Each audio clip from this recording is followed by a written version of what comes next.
హిందాల్కో అనే ఇండస్ట్రీ కుప్పానికి రాబోతా ఉంది. ఇది మామూలు ఇండస్ట్రీ కాదు.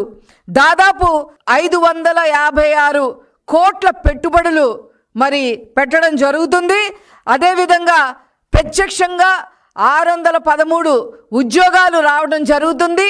పరోక్షంగా వాటి అనుబంధ సంస్థల ద్వారా కొన్ని వందల ఉద్యోగాలు రాబోతా ఉన్నాయి.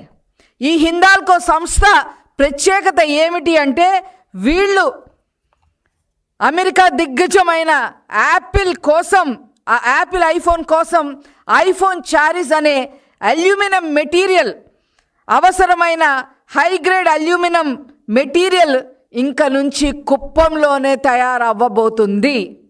ప్రపంచ పటంలోనే ఈరోజు ఒక గేట్వేగా కుప్పం నిలబడుతుంది అని చెప్పి ఈ సందర్భంగా తెలియజేస్తా ఉన్నా.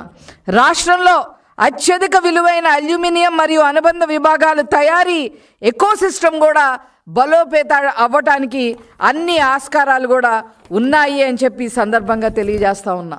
ఇది ఇలా ఉంటే జగన్మోహన్ రెడ్డి పరిశ్రమల కోసం పరిశ్రమలు కష్టపడి తీసుకొస్తూ ఉంటే, పెట్టుబడులు తీసుకొస్తూ ఉంటే, నారా చంద్రబాబు నాయుడు గారు, ముఖ్యంగా నారా లోకేష్ గారు సిగ్గు ఎగ్గు లేకుండా ఈ రాష్ట్రానికి పరిశ్రమలు రాకుండా ఉండాలి అని ఒక దుర్మార్గమైన ఆలోచనతో దొంగ ఈమెయిల్స్ పెట్టడం, ఆర్బీఐ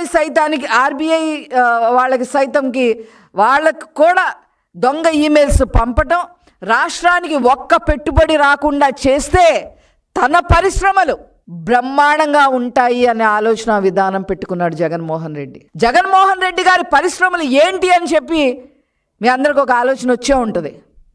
అతని పరిశ్రమలు ఏమీ లేవు. నకిలీ మద్యం ఒక పరిశ్రమ అతనికి, గంజాయి దందా ఒక పరిశ్రమ అతనికి, అక్రమ మైనింగ్ ఒక పరిశ్రమ అతనికి, ఆడవాళ్ళు కిడ్నాపులు చేసేసి వేరే రాష్ట్రాలకు పంపడం ఒక పరిశ్రమ అతనికి. ఆ పరిశ్రమలకి ముందు ఆటంకం కలగకుండా ఉండాలి అని అంటే ఈ పెట్టుబడులు ఏవి రాకుండా ఉండాలి,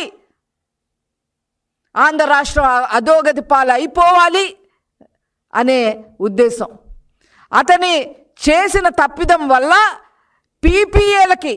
పీపీఏలు రద్దు చేయడం, అతను పీపీఏలు రద్దు చేయటం వల్ల ప్రజల సొమ్ము, పన్ను రూపంలో చెల్లించిన సొమ్ముని దాదాపు 10,000 కోట్లు ఫైన్ కట్టాల్సి వచ్చింది.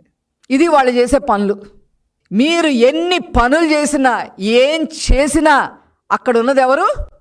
ఈ రాష్ట్రాన్ని తన కనుసైగల్లో కాపాడుతున్న నారా చంద్రబాబు నాయుడు గారు అనేది వాళ్ళు మర్చిపోకూడదు. Please subscribe to Leo news for more videos.